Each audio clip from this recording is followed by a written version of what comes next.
Summer is project season here in the fish barn, so things have definitely been busy. While I've been busy redoing a rack in the upstairs of the fish barn, I've noticed some pretty interesting things happening this summer with some of the fish here in the fish barn. So let's go ahead and jump in and take a look.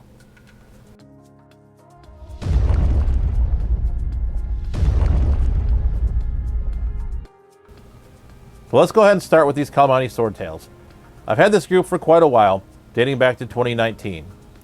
For the last year and a half or so, this population has been mostly adult fish with a few smaller individuals. But over this summer, for some reason, this tank seems to have exploded with fry. While this is not the prettiest tank, the fish have always done well in here. I'm excited to see how the fry grow up, and I'm looking forward to growing this colony, and maybe at some point, maybe move some of them along to some of my other fellow fish keepers.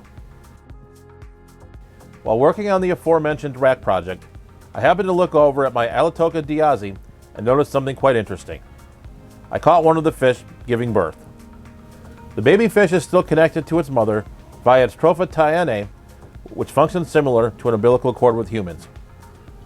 This is something that's unique to Gadaeids, which I find quite fascinating, and consider myself lucky to be able to capture it on camera. I know the baby stayed connected to the mother for quite a while, but unfortunately, I've not seen it since it's detached. Hopefully it's hiding somewhere in the tank, and we'll see it in the near future. There are two things of interest in this 37-gallon cube, which just happens to be above the Alatoka diazi. One being the Praecox rainbow fish, which I picked up about a year ago at the fish club when they were fry. These have grown quite nicely and look upstanding. Unfortunately, the blue background washes them out a bit, but they do look quite nice. Also in this tank, the male Limia perugiae have been looking quite stunning as they've been fighting over the females. They're normally quite subdued in color, but I really do enjoy the black markings when they're fired up. There have also been some new fry in this tank as well, which is something that's always great to see. While there's a lot going on fish-wise in this 54-gallon bow front, I do want to update you on the Melanotania bosemani from Aves Creek that live in this tank. I picked these fish up in April at the Greater Chicago Cichlid Association swap, and when I got them, they were smaller, but they've grown up quite nicely. I really do enjoy the color on the males of these fish, and really enjoy having them here in my fish room. Along with all the live bears, Cyprichromis have long been a favorite here in the fish barn.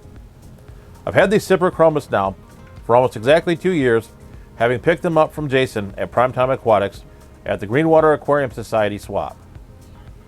These fish have always bred quite well for me, and this summer has been no different, with quite a few fry being born over the last couple of months.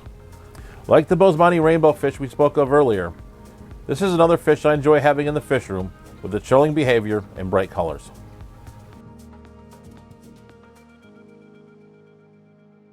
I hope you enjoyed taking a look at some of the cool things happening fish-wise here in the fish barn. Next week we'll talk more about the new rack that I built, along with the new fish that I picked up last weekend. So with that, stay safe, stay fishy, and I'll catch you in the next video.